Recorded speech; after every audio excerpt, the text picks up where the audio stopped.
हम लोग भ्रिकुटी पर सुन रहे थे, है ना, आज्ञा चक्र की सहस्त्रार में पहुंच गए थे।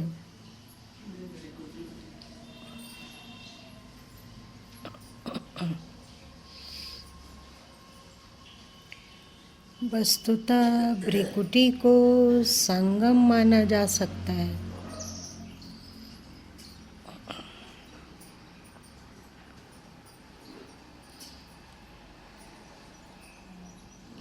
भ्रिकुटी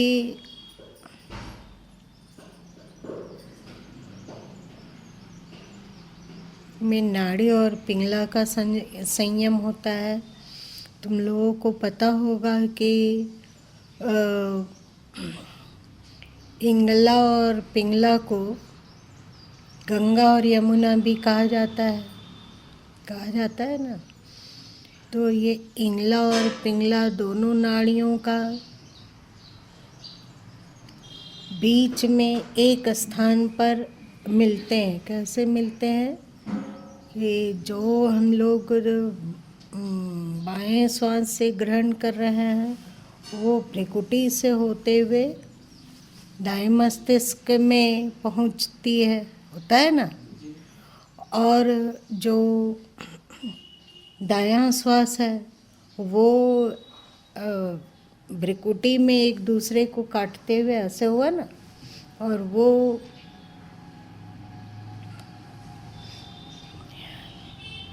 दायां श्वास भ्रिकुटी में एक दूसरे को क्रॉस करते हुए किस ओर पहुंचेगी? बाएं मस्तिष्क में। इस तरह भ्रिकुटी में एक ऐसा पॉइंट है, एक ऐसा बिंदु है जहाँ पर दोनों नाड़ियाँ एक दूसरे को क्रॉस करती है। इसीलिए इसको बिंदु ध्यान भी कहा जाता है।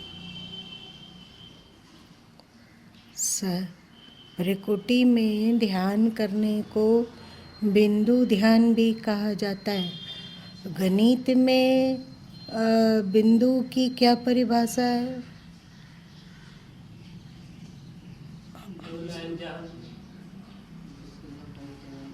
क्या?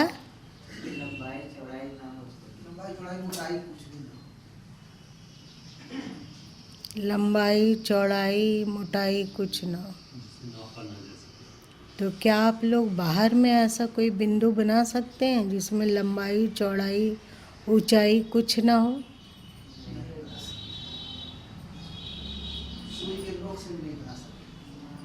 तो फिर ये बिंदु है क्या?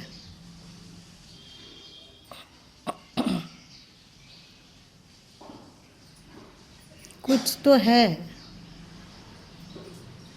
पर उसमें लंबाई चौड़ाई मोटाई नहीं है।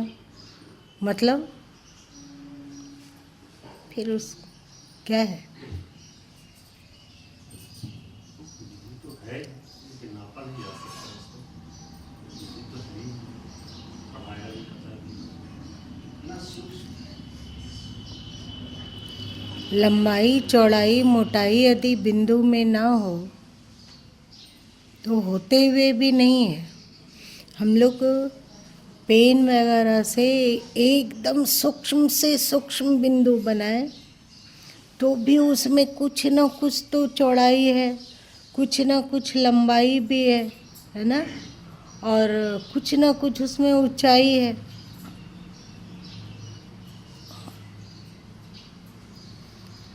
पर भ्रिकुटी पर कुछ ऐसा बिंदु है जिसमें लंबाई चौड़ाई और मोटाई कुछ नहीं है। अभी हम लोग जो भ्रिकुटी का ध्यान करते हैं तो भले उसको समझे कि ये भ्रिकुटी पर एक छोटा सा तारा है अथवा काला तिल है अथवा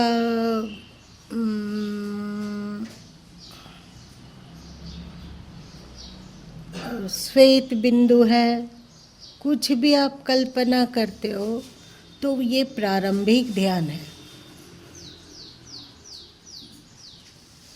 प्रारंभिक ध्यान है। जब आप प्रकृति पर ध्यान केंद्रित करते हो तो उसमें आप कल्पना नहीं कर सकते हैं। केवल ध्यान हो और कल्पना ना हो। तो ऐसा हो सकता है, होता है, पल दो पल के लिए भी कोई कल्पना ना हो, कोई आकृति आपका अंतस ना बनाए, मन मौन होकर भ्रिकुटी में टिका जा सकता है। चुप मत रहो।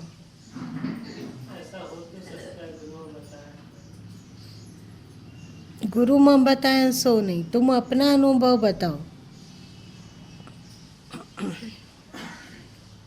हम हाँ,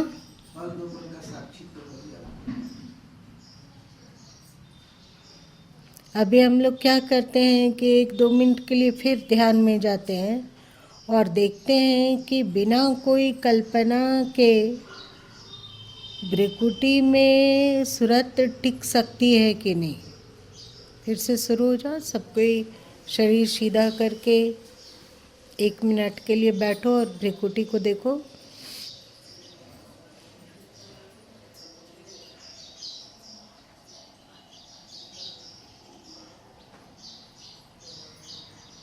मन शांत, कोई संकल्प विकल्प नहीं, कोई आकार प्रकार नहीं, केवल भ्रिकुटी को देखना है।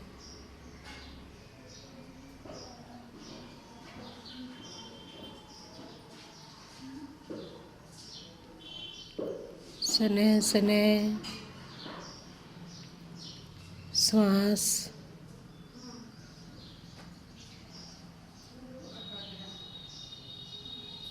स्थिर होता जा रहा है।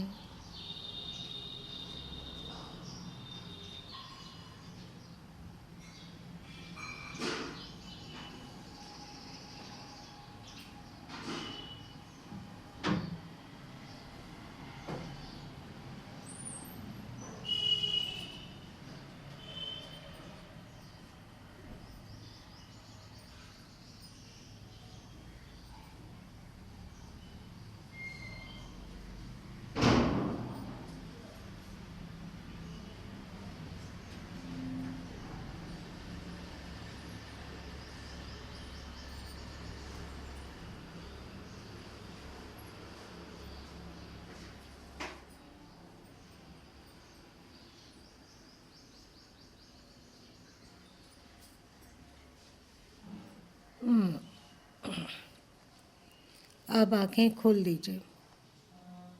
बताओ, बिना कल्पना का भ्रिकुटी में टिका जा सकता है कि नहीं? टिका जा सकता है। अभी हम लोगों का जो भ्रिकुटी पर ध्यान होता है ना, वो कांपता हुआ होता है। मतलब क्या हुआ? कभी थोड़ा दाईं ओर ध्यान टिका, कभी बाईं ओर ध्यान टिक गया, कभी थोड़ा नीचे ध्यान टिक गया, कभी ऊपर ध्यान टिक गया। तो समझो कि अभी हमारा साधना काल है। अभी वस्तुतः ध्यान नहीं हो रहा है। जो बिंदुत्व का ध्यान कहा गया, कोई कल्पना नहीं हो, चाहे मोटाई चौड़ाई कुछ भी ना हो, और ध्यान ना दाईं ओर भागे ना बाईं ओर भागे, ना ऊपर नीचे भागे। एक भ्रिकुटी के सीध में शून्यता, चुप्पी में टिक जाए और एक बिंदुत्व को प्राप्त कर ले, ये ध्यान है। तुम लोगों के संत मत में, मतलब सदगुरु कबीर साहब के मत में, अथवा जितने भी संत हो गए उनके मत में आता है कि जब व्यक्ति एक बिंदुत्व को प्राप्त कर लेता है ध्यान के द्वारा, एक बिंदुत्व भ्रिकुटी में एक बिंदुत्व को प्राप्त कर लेता है, जब उसका ध्यान खिसकता नहीं है, मतलब क्या हुआ, दाएं बाएं नहीं भागता है, स्थिर हो जाता है। और इसमें जब वह पारंगत हो जाता है, तब सुरत शब्द योग की चर्चा की जाती है और अपने भीतर शब्द को कैसे जगाया जाए, सुरत का शब्द में, सुरत शब्द से कैसे मिले, इसकी साधन पद्धति तब बताई जाती है जब आप सुषुम्न ध्यान में अथवा बिंदु ध्यान में अथवा आज्ञा चक्र के ध्यान में स्थिर होने की पात्रता प्राप्त कर ली। आप लोग देखते होंगे कि गुरु माँ भृकुटी की बात तो बहुत बोलते हैं, बहुत बार तुमने सुना है। और सुमिरन इत्यादि की भी बात बहुत बार सुनी गई है। अथवा स्थूल ध्यान के बारे में भी हम लोग बहुत बार चर्चा कर चुके हैं। पर सुरत शब्द योग एकाक बार उड़ता जुड़ता एक हल्का सा इशारा देते हुए आगे निकल जाया गया है, हुआ है ना। स्पष्ट रूप से जैसे हम लोग बिंदु ध्यान इत्यादि के बारे में सुन रहे हैं, ऐसा कभी भी शब्द योग पर चर्चा नहीं की गई है। की गई है? नहीं की गई। असली मोर्चा,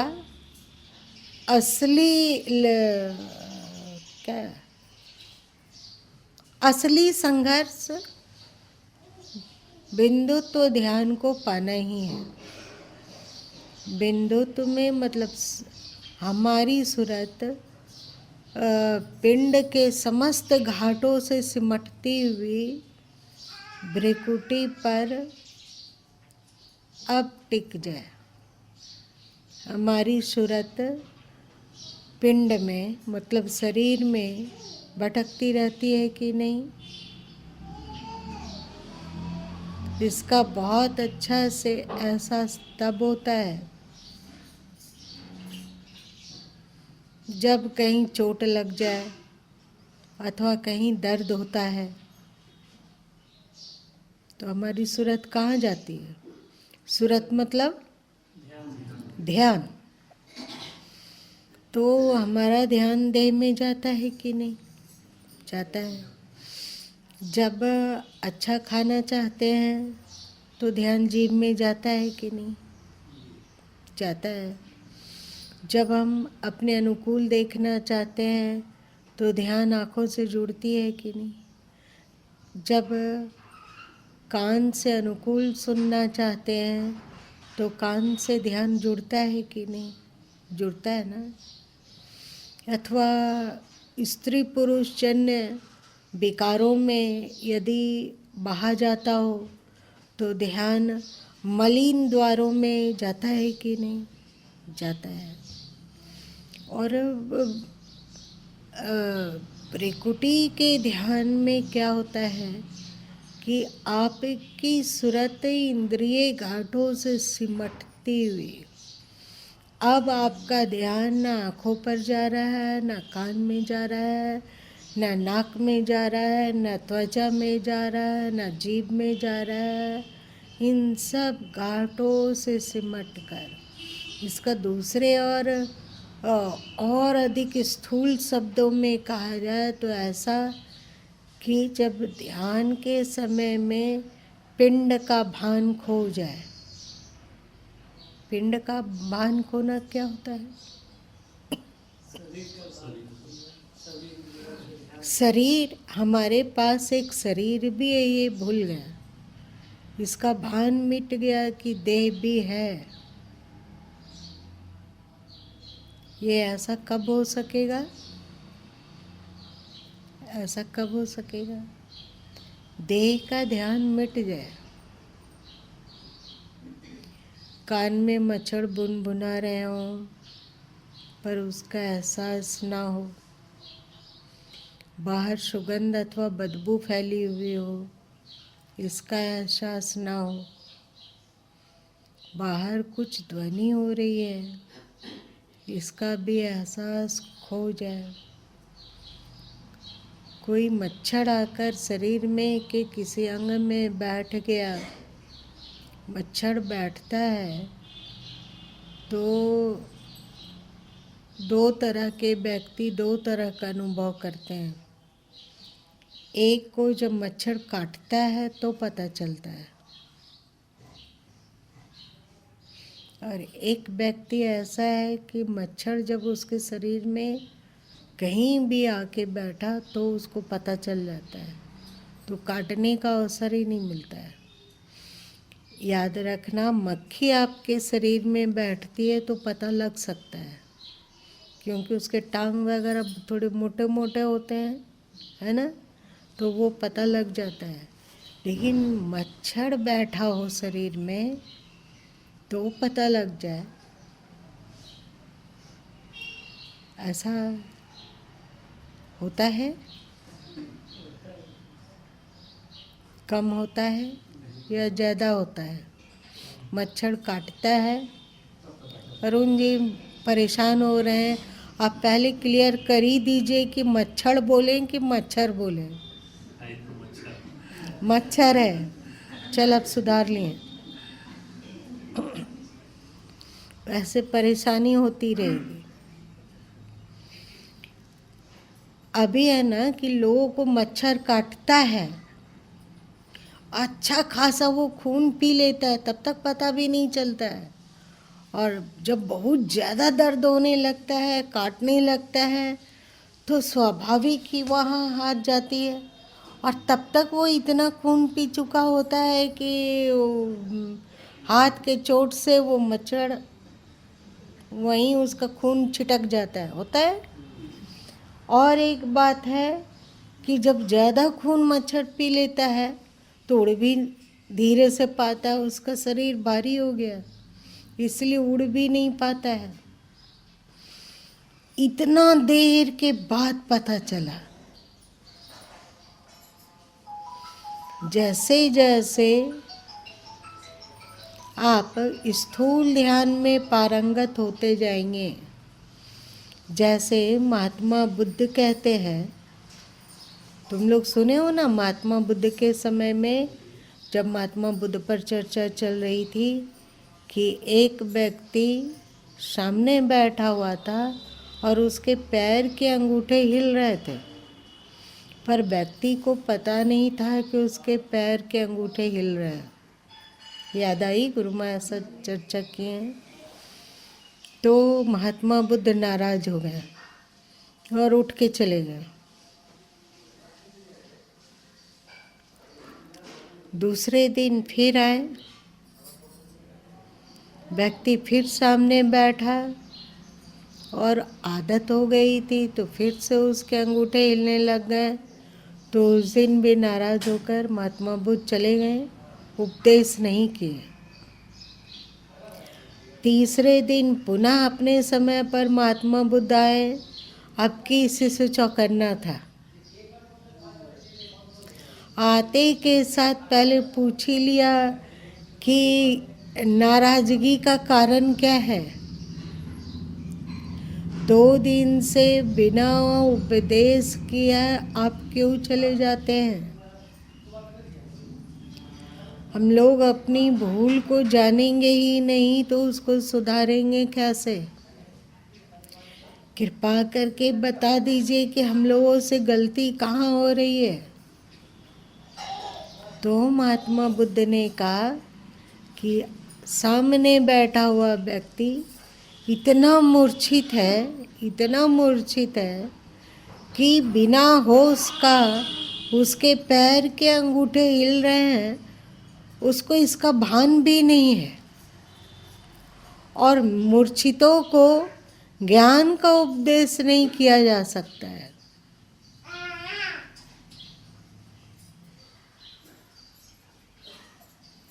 अभी बताओ, होश साधना तो है, पर हमारे संतों ने कहा पहले शरीर का होश साधन करो। तुम लोगों में आता है ना, योग निद्रा में, योग निद्रा का अभ्यास जब कराया जाता है तो कहा जाता है कि पैर के अंगूठे में ध्यान केंद्रित करो, उसके बगल वाली उंगली को में जाओ, फिर उससे छोटी उंगली में जाओ, फिर सबसे छोटी उंगली को देखो, फिर पैर के सुप्ती को देखो, फिर पैर का जो ज्वाइंट है उसको क्या कहते हैं, एड़ी के ऊपर जो ज्वाइंट है,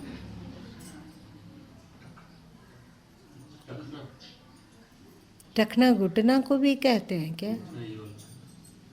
घुटना और टखना पर्यायवाची है कि? अच्छा ठीक है, तो टखना को देखो, फिर बीच के बाएं पैर को देखो, फिर घुटना को देखो। ऐसा ध्यान करवाया जाता है ना, योग निद्रा में कराया जाता है। इसके पीछे उद्देश्य है कि आप अपने शरीर के प्रति होशवान हो। आपका हाथ भी यदि हिलता हो तो आपको होश हो कि आपका हाथ हिल रहा है।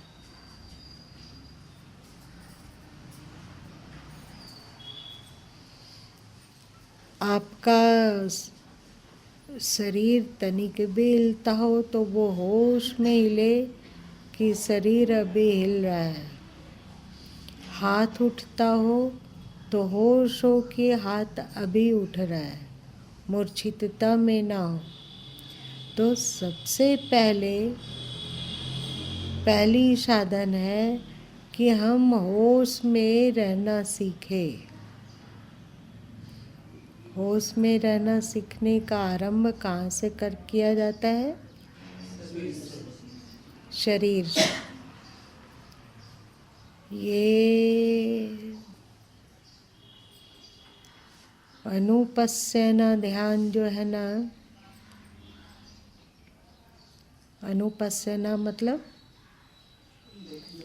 देखना है ना, देखना। तो सबसे पहले देह में ही होश हो। अभी हम लोगों की खांसी होती है तो मूर्छितावस्था में मुट्ठी बंद करके मुंह के पास लाते हैं, क्या होश में आता है? क्या होता है? क्या होता है बताओ? आप लोग को कैसा लग रहा है? मूर्छितता की होश? अभी गुरु माँ का अंगूठा और उंगली मिला हुआ है, ये होश में हुआ कि बेहोशी में हुआ? तुम लोग कैसे जानोगे? आप मच्छर उड़ाएं होश में कि बेहोशी में? होश नहीं रहा। हाँ, तो महात्मा बुद्ध याद है आप लोगों को? एक बार कहीं चले जा रहे थे तो उनके हाथ में नाक पर मक्खी बैठी और वे उसको उड़ाएं, फिर थोड़ी दूर और आगे बढ़े तो थोड़ा रुक गए और हाथ से नाक को छुए। तो जो उनके बगल में शिष्य था वो पूछा, गुरुदेव ये क्या हुई कि जब नाक में मक्खी बैठी थी तब तो आप उड़ा लिए तो समझ में बात आई, लेकिन अभी तो कोई मक्खी भी नहीं बैठी है तो आप नाक के पास हाथ क्यों ले गए हैं? जिज्ञासु भी अजीब रहा होगा। बारीक से बारीक उनके क्या उसको कहेंगे क्रियाकलाप पर उसको ध्यान रहा होगा। तो महात्मा बुद्ध बोले कि जब मैं मक्खी उड़ाया उस समय मूर्छितावस्था में हुआ, तो थोड़ी देर के बाद ही होश आ गया कि अरे ये तो एक क्रिया मूर्छितावस्था में हो गई। इसलिए होश पूर्वक अब की हाथ को नाक के पास ले गया। कितना शरीर पर कंट्रोल रहा होगा सोचो।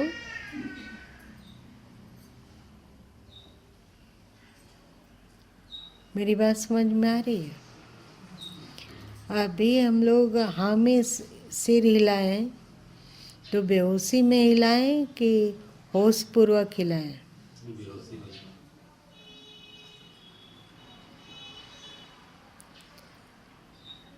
तो जब शरीर में,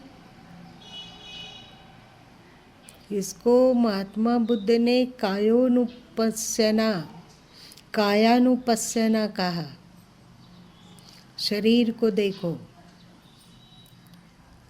तो शरीर को देखते देखते इतना होश सध जाता है कि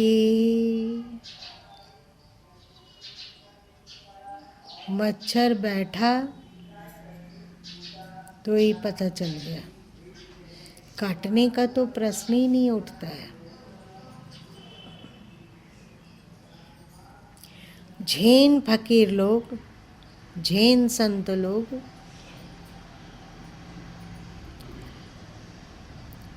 बौद्ध के अंतर्गत ही जैन लोग भी आते हैं।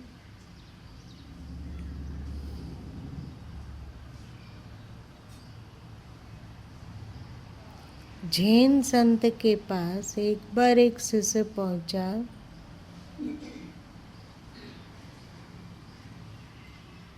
और कहा, गुरुदेव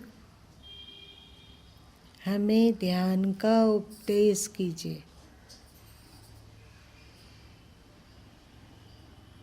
तो उसे ध्यान में पारंगत किए जैन फकीर।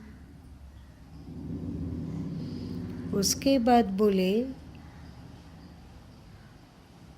कि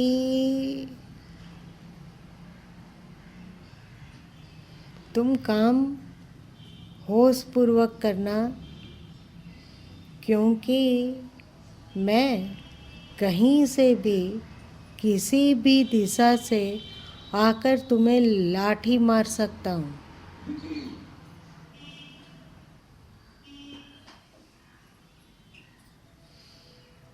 शुरू में शिष्य मूर्छित रहता था,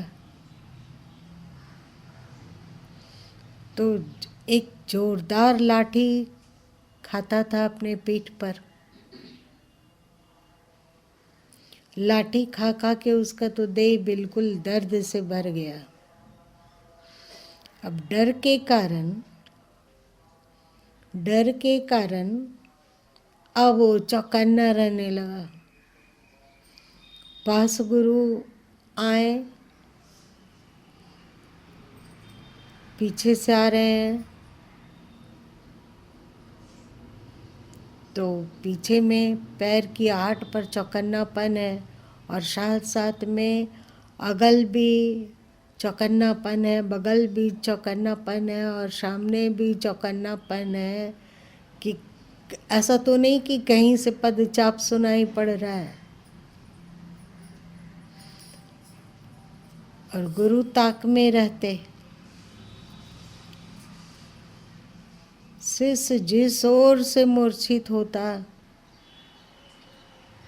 उसी ओर से गुरु आते और लाठी मार देते।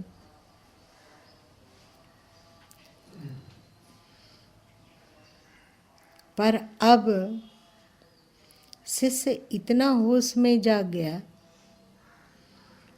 कि गुरु का पदचाप चाहे दाएं बाएं आगे पीछे किधर से भी सुनाई पड़ता हो तो वो सावधान हो जाता और गुरु की लाठी को रोक लेता।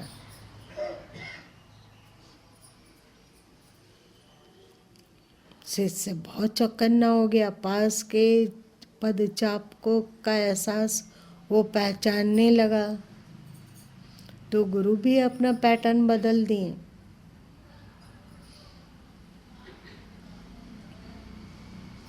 अब दूर से ही गुरु पत्थर फेंकने लगे। दूर में तो पदचाप नहीं सुनाई पड़ेगी, सुनाई पड़ेगी। नज़दीक आदमी का पदचाप सुनाई पड़ती है तो पत्थर से कभी उनके सिर में चोट लगता तो रक्तस्राव हो जाता, कभी शरीर पर चोट लगता तो भी दर्द होता, और कभी कभी तो शरीर ही घायल हो जाता।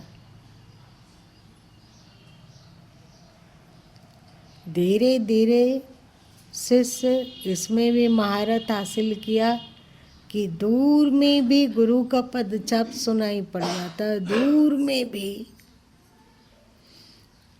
तो वो चौकन्ना हो जाता और कहता गुरुदेव गुरुदेव देख लिया। तो गुरु महाराज भी पत्थर नहीं फेंकते थे।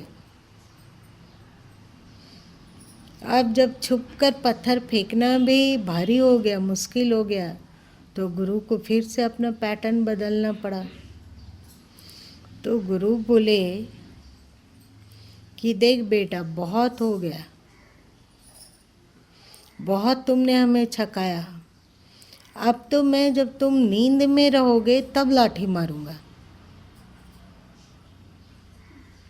अगर तुम लोगों के पीछे ऐसे गुरु पड़ जाए तो तुम लोग क्या करोगे?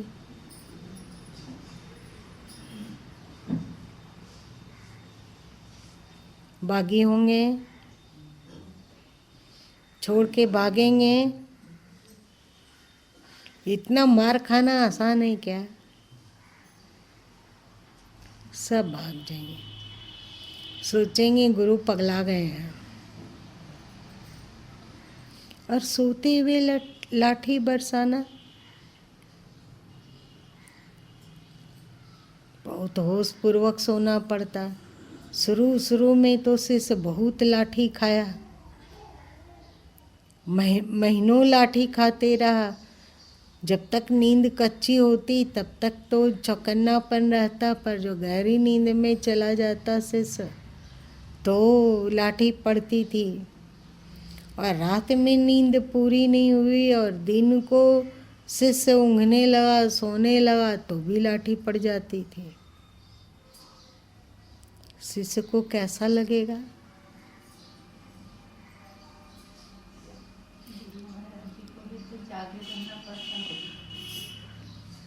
जो भी हो,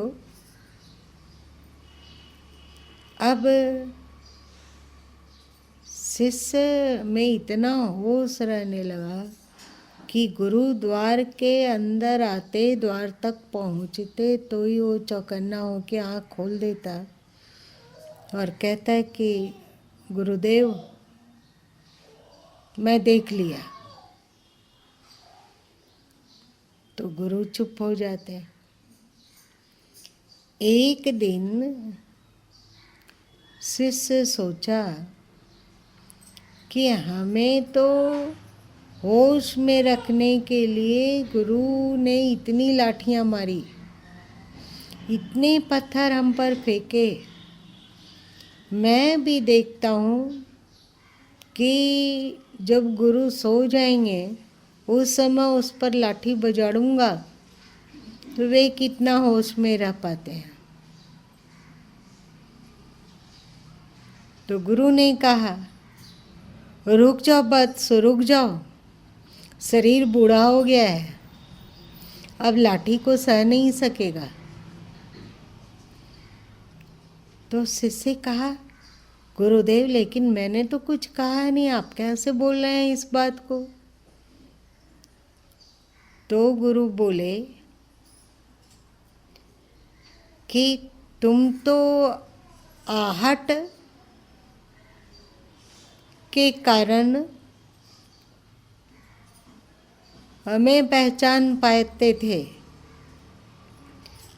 पर मैं तुम्हारे भीतर विचार के उठने मात्र से उसे पहचान लेता हूँ।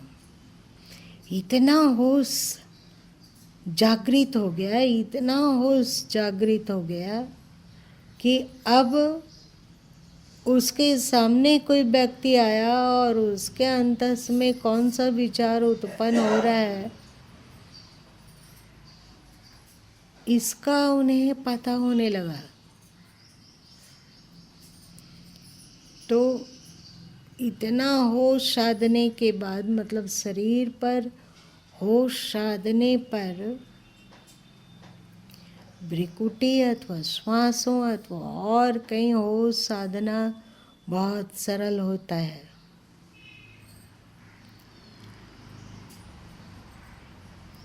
कायानुपस्सना के बाद महात्मा बुद्ध ने कहा प्राणानुपस्सना, आते जाते सब श्वासों को देखो।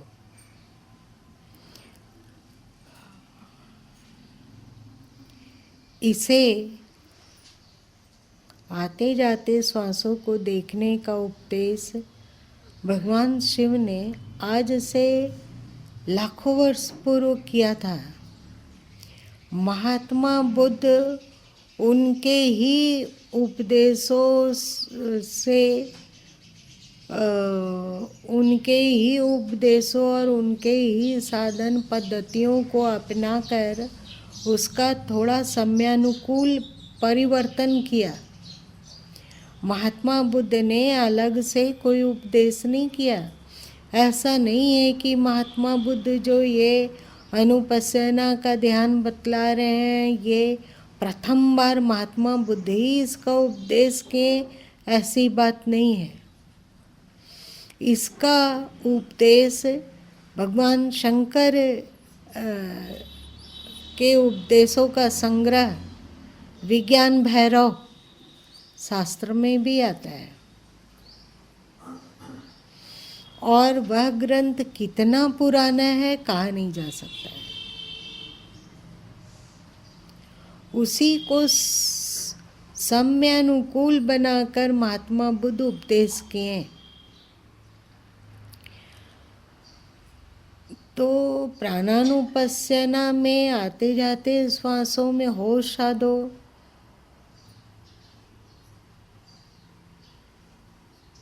इसका उपदेश महात्मा बुद्ध ने किया और इसी का उपदेश सद्गुरु कबीर साहब ने किया।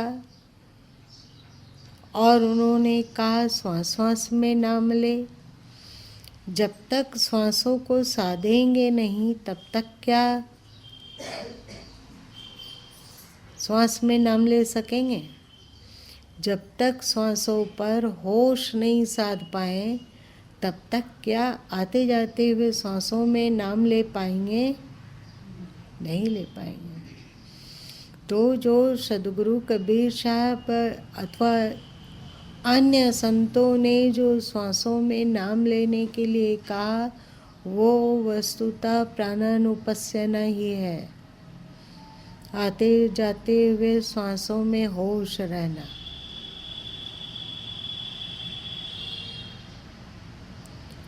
और जो आज्ञा चक्र पर ध्यान साधना चाहता हो तो प्रारंभ में ध्यान टिकता नहीं है। कल्पना कर लें कि भ्रिकुटी में काला तिल है अथवा एक श्वेत तारा है, चमकीला तारा है, तब तो कुछ ध्यान टिकता है। लेकिन जब कोई कल्पना ना हो तो भ्रिकुटी पर ध्यान टिकाना आसान नहीं होता है। आसान है कल्पना मुक्त भ्रिकुटी ध्यान, आगे नहीं संभव है। तो इसके लिए बस यही प्रोसेस है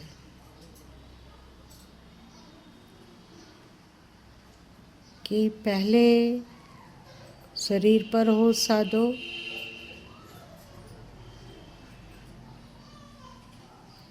इतना शरीर पर होश सधा जाए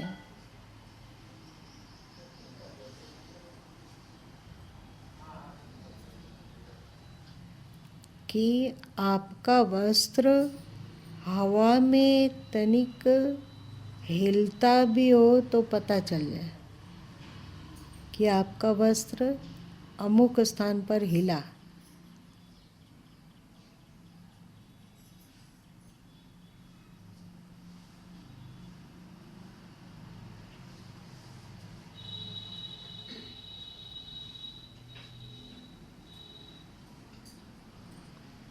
देह पर होश साधते साधते फिर हमें स्थूल से सूक्ष्म की ओर जाना है। तो फिर श्वासों को साधा जाने लगा, मतलब श्वासों में होश रखा गया।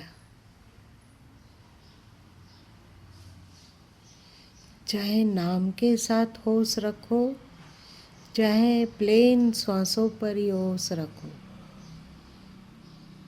आते जाते हुए श्वास और इन श्वासों पर होश रखते रखते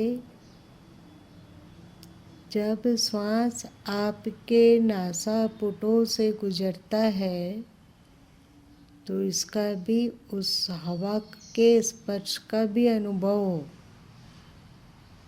देखो, एक पल भर के लिए आँख बंद करके श्वासों के अंदर की झिल्लियों में श्वासों के आने जाने का स्पर्श होता है। क्या आपको एहसास हो रहा है? देखो,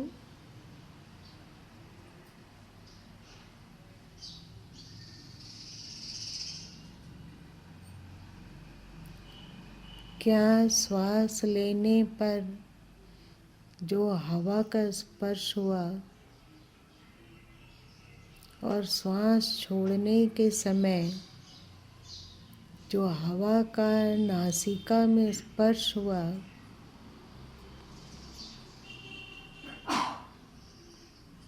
ये दोनों एक ही समान अनुभूत हुआ या अलग अलग?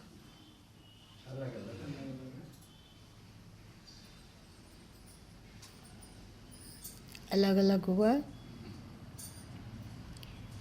श्वासों में होश साधते साधते भली भांति बोध हो जाता है कि श्वास लेने का और श्वास छोड़ने के समय जो श्वासों में अनुभव होता है, नाक के झिल्लियों में जो स्पर्श का अनुभव होता है, वो अलग अलग है।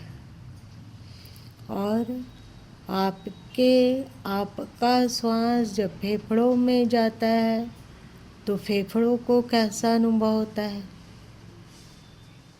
जब फेफड़ा में श्वास भरता है उस समय का, और जब फेफड़ा से श्वास खाली होता है उस समय का, दोनों एक ही जैसा अनुभव है कि अलग अलग है?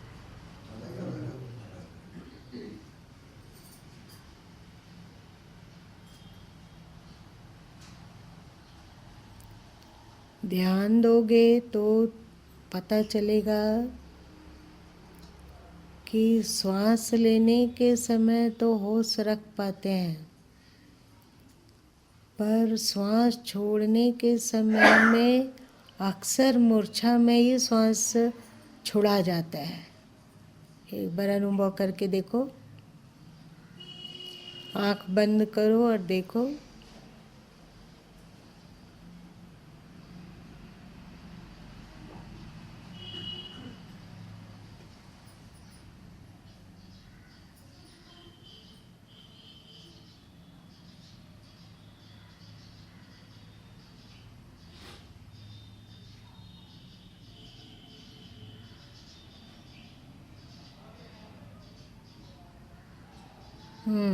अब बताओ,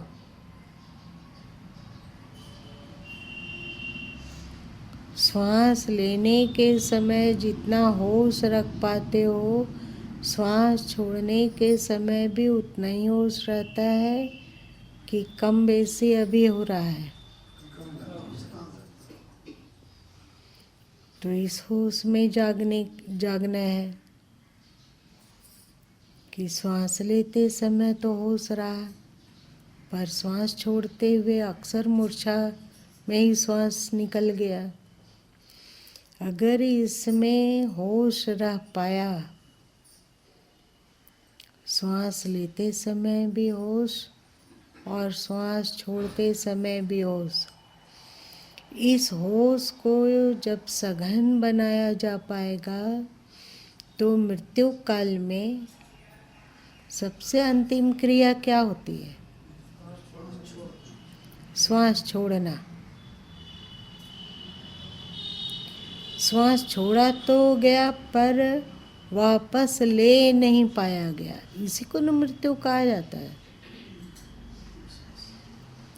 तो यदि श्वास छोड़ने के समय में होश साध पाए तो मृत्यु के समय जब श्वास छोड़ा जाएगा आखिरी बार तो उस समय भी होश सदा हुआ रहेगा।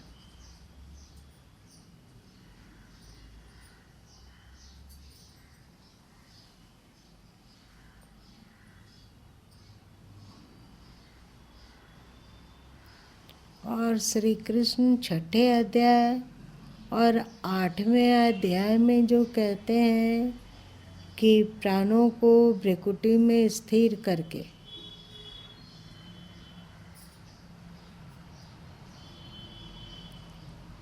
ये वस्तुतः श्वास छोड़ने के समय होश में रहने पर ही संभव हो सकेगा।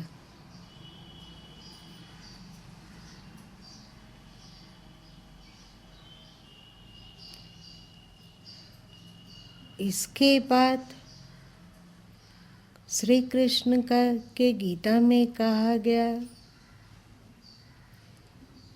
जब प्राण को साध लिया गया मतलब प्राणों में होश रहा गया तो भगवान श्री कृष्ण ने गीता में कहा कि अपने नाक के अग्रभाग को देखता हुआ कहा गया।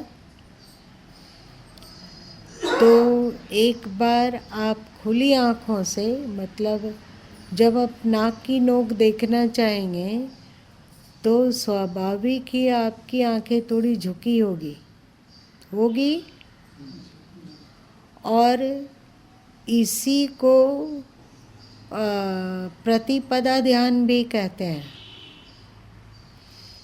पूरी आँखें बंद हो करके ध्यान जो किया जाता है उसको अमावस ध्यान कहते हैं, और जब पूरी आँखों को खोल कर ध्यान किया जाता है तो उसको पूनम ध्यान कहते हैं, और जब अर्ध उन्मिलित आँखों से ध्यान किया जाता है तो उसको प्रतिपदा ध्यान कहते हैं। प्रतिपदा ध्यान में क्या होता है?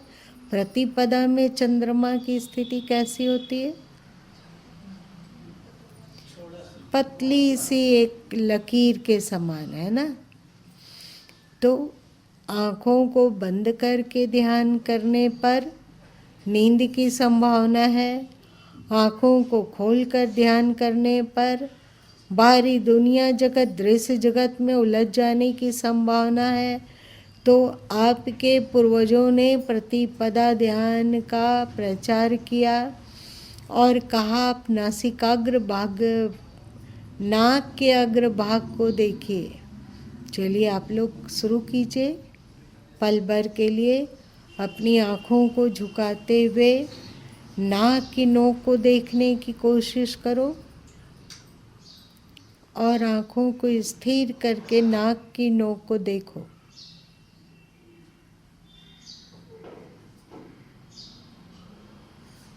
शुरू में आँखों में थोड़ा दर्द होता है क्योंकि आदत नहीं है।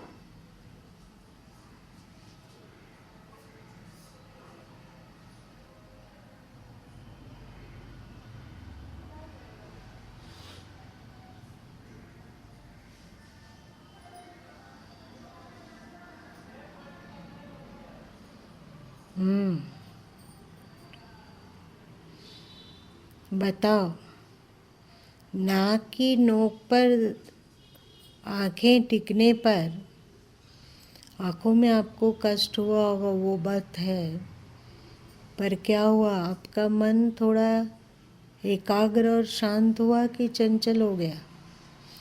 आँखें स्थिर रही कि चंचल रही?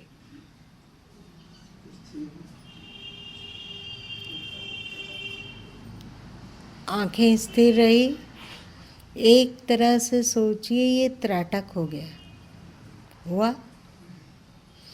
लंबे समय तक नाक की नोक को देखना ये एक तरह से त्राटक हो गया। और आँखों की पुतलियों में जो चंचलता है वो स्वाभाविक ही नाक की नोक को देखते रहने से अथवा नाक की नोक पर ध्यान करने से धीरे धीरे वह स्थिर होती जाती है। आँखें स्थिर होगी।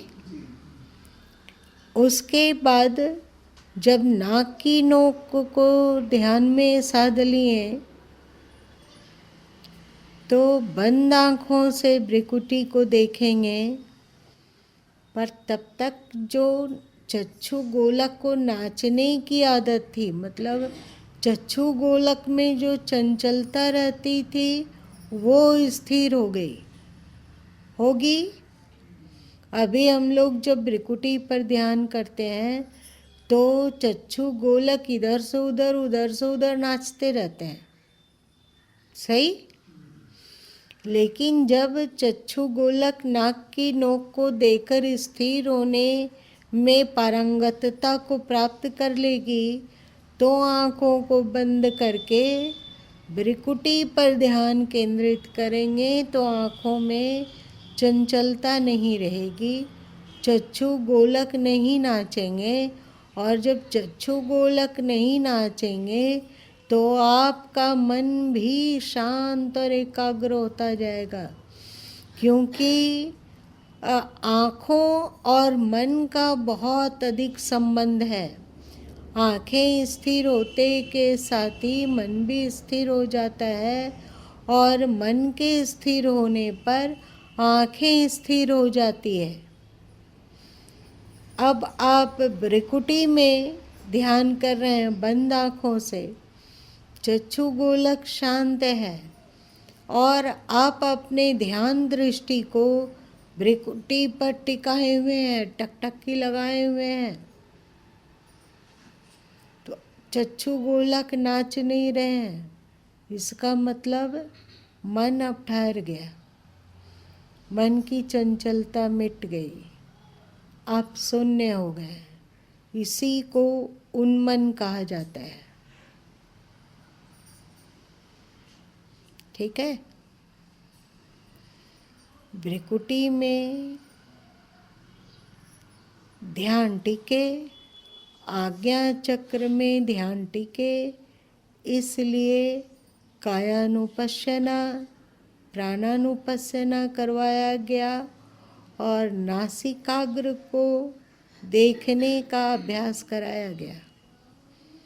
चाहे संतों ने इसे कहा, चाहे गीता ने इस बात को कही, चाहे महात्मा बुद्ध इस बात को बोले, चाहे भगवान शंकर इस तरह का उपदेश किए, इसका तात्पर्य यही था कि भ्रिकुटी में इन सब को साधे बिना ध्यान टिक ही नहीं सकता है, ठीक है। और इस पर ध्यान केंद्रित करके कैसे बैठना चाहिए, मतलब किस तरह ध्यान केंद्रित होना चाहिए, इसका उदाहरण आपको आपके पूर्वजों ने एक मंदिर के द्वारा दिया। भगवान शंकर का जहाँ जहाँ भी मंदिर है, जहाँ जहाँ भी शिवलिंग है, तो उनके अंतरकक्ष के बाहर एक नंदी है बैठा हुआ है। वो क्या कर रहा है? टकटकी लगा के द्वार की ओर देख रहा है, यही तो। नंदी को देखो, एक बार ध्यान करके देखो कि वो कैसे देख रहा है द्वार को। अनंत काल तक वो प्रतीक्षा को तैयार है। नहीं पता कि शिव कब अपने कक्ष से बाहर निकलेंगे। कच्छ में प्रवेश नंदी नहीं कर सकता है। कच्छ में प्रवेश करने का अधिकार नंदी को नहीं है। जब शिवजी बाहर आएंगे तभी वह उनका दर्शन कर सकता है। तो नंदी चुपचाप, जब से शिव मंदिर है निर्माण हुआ तब से वो नंदी टकटकी लगाकर भगवान के द्वार की ओर निहार रहा है। वैसे ही जैसे नंदी प्रतीक्षारत है, वैसे ही चुपचाप भ्रिकुटी पर ध्यान केंद्रित करके इंतजार करना होगा। प्रतीक्षा प्रतीक्षा प्रतीक्षा, कब द्वार खुलेंगे, कब शिव का दर्शन होगा, बस एक प्रतीक्षा। कोई उबना, कोई अकबकाहट, कोई जल्दीबाजी नंदी को है क्या? तो हम लोगों को नंदी बनना होगा।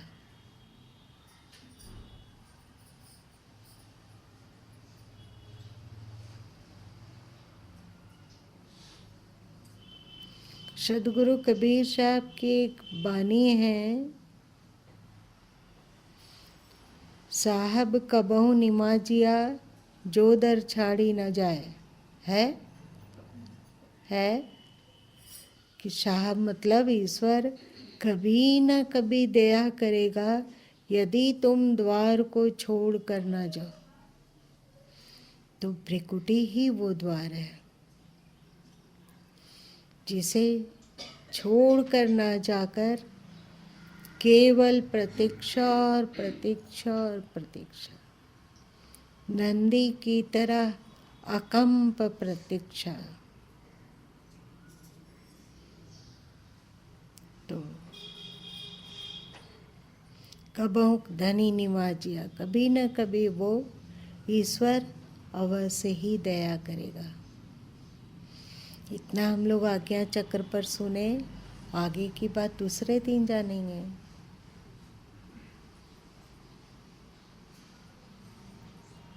राम जी आपका अंगूठा हिला, होश में या बेहोशी में?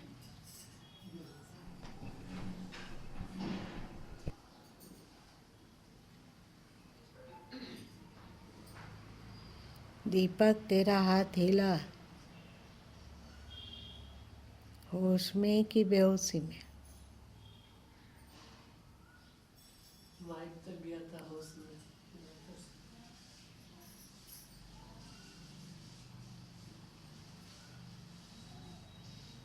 चल,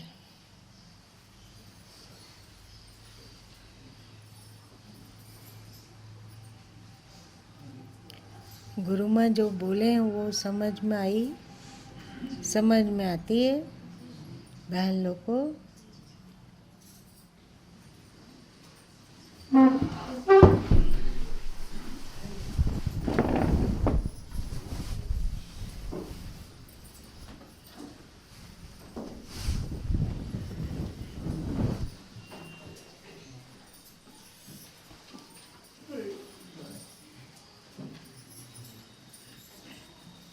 कौन जमाई लिया, मुंह से आवाज निकली, होश में या बेहोशी में?